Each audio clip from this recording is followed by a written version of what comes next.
Hey! So, this is different. I wanted to try this because I suck at talking to a camera, and also everyone that talks about music theory either talks to a camera or over analysis / other relevant footage, so I wanted to try something different. This might suck, or maybe it'll work, I don't know. But that's not what we're here to talk about. We're here to talk about melodies.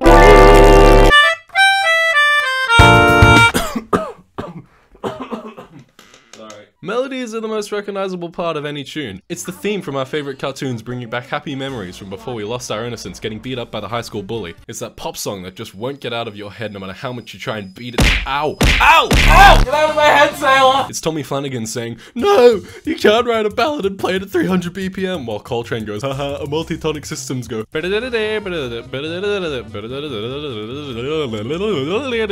okay, you get it. This all begs the question, as a beginner composer and songwriter, how on earth do you even approach melody writing? What even is a melody anyway? Do melodies even exist? Do we even exist? To me, there are three main ingredients that go in to make our melody souffle. Number 1, pitch. Number 2, rhythm. Number 3, context. Please don't sue me, Bill. These are in order of importance, right? Like it's a hierarchy? No! Each ingredient is just as important as each other. It's like the trinity of melody. And another tricky thing is that unlike baking, you don't have to do things in a certain order. All of these ingredients can be added in any order, and doing so will drastically change the way you, the writer, will perceive your own melody. In this video, I'll be explaining my method for composing melodies by dissecting my piece Stay Indoors. Don't worry kids, we're E for everyone here. We ain't splatting guts like your frog dissection Sekiro class. This is more like your Ocarina of Time kind of dissection, which is E for everyone. Yep. E for everyone. Now, it's important to consider that everyone has the ability to come up with some random melody from the top of your head. Like there's times you're talking with your buds in MSN, Instant Messenger, video chat, or whatever you kids use these days, and you randomly sing a funny song. Can I just go on a side note real quick? There's like this random B-roll footage from the first Harry Potter movie where Rupert Grindelwald and Danny Randall are like making up these silly songs together. My name is Roland. I belong in a zoo next to the zebras in cage 52. Jokes aside, there's a really good cultural reason for this. Everyone knows the sound of their own culture's music. No matter how unmusical you are, if you were raised in the West, you know the sound of the Western major scale, even if you don't know what things are called. Alright, so back to this melody. The first step I took was choosing my key signature. That's the weird thing at the start of the song that tells us which notes to use. Some of them are simple, and some of them make your woodwind players want to plot your murder. This song's easy because it's in C major, and it doesn't have anything there, so we can just use the white notes on the piano. We also need to choose a time signature. I wanted this tune to be like a little cute little waltzo, little cute waltzy little cute waltz little Sorry. So we're gonna be in 3/4, unlike the usual 4/4. When it comes to time signatures, again, some are really simple, and others make your rhythm section want to plot your murder. So we're in C major, so let's start our melody on C. Then we're gonna walk up to the third note, E. That's the third scale degree because C is 1, D is 2, and E is 3. What? Music theory is just the alphabet? That's so easy. Yeah, it is. Also, we're gonna make the first note a dotted crotchet and the second note a quaver to give it some rhythmic push. Rhythmic variety is important in giving music forward motion if that's what you want. Already we're seeing our first two ingredients work together, and now we're up on the third. Why don't we walk back down? Don't blame me for what happens next.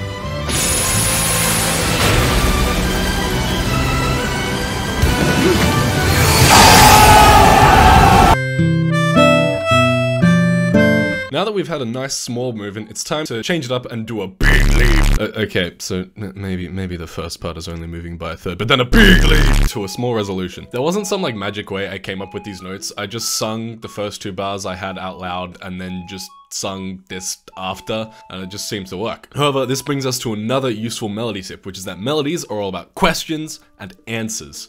Each melodic phrase is like being one half of a conversation. Here we have our first phrase.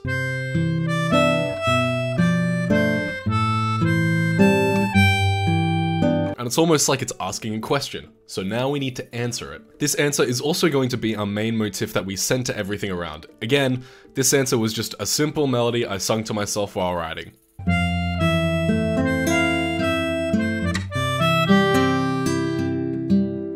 Looking at these 2 bars, you can see how similar the melody is.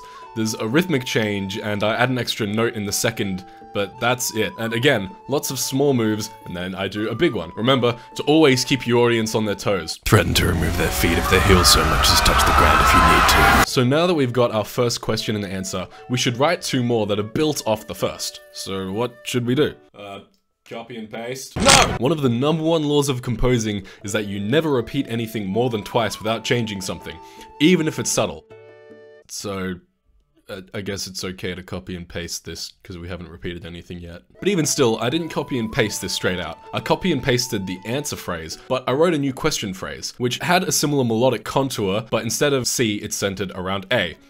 Also, there's an A flat in there. Does that make sense? Yeah, I just moved to the harmonic major scale for a second. Were you thinking that when you wrote it?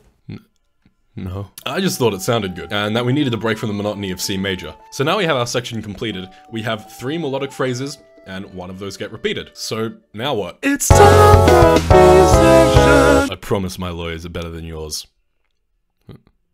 Okay, maybe not. A B section is part of a piece where we ditch most of what happened in the A section, and we do something totally different for no other reason other than to try not bore your audience and to stroke your own compositional ego. I went up to letter O! Oh yeah, well, I went up to letter Q. For this piece, my B section is pretty much totally unrelated to the A section in terms of pitch.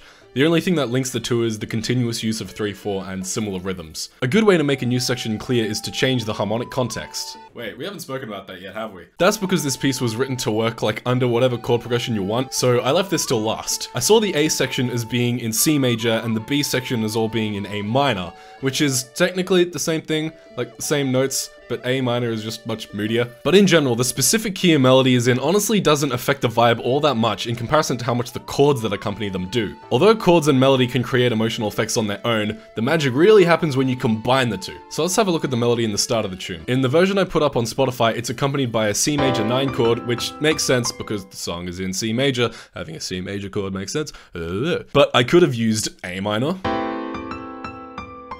D minor, F major 7, sharp 11. All of those make sense because all those chords belong to the key of C major. But I even could have used something that doesn't work in the key of C major, like a B flat major 7 sharp 11, because all the notes in that chord and the notes in the melody don't clash. The notes in the melody are the same notes as the notes in the B flat major 7 sharp 11 chord. Or you could ignore that entirely and use D flat 7 sharp 9 flat 13 over a C major melody.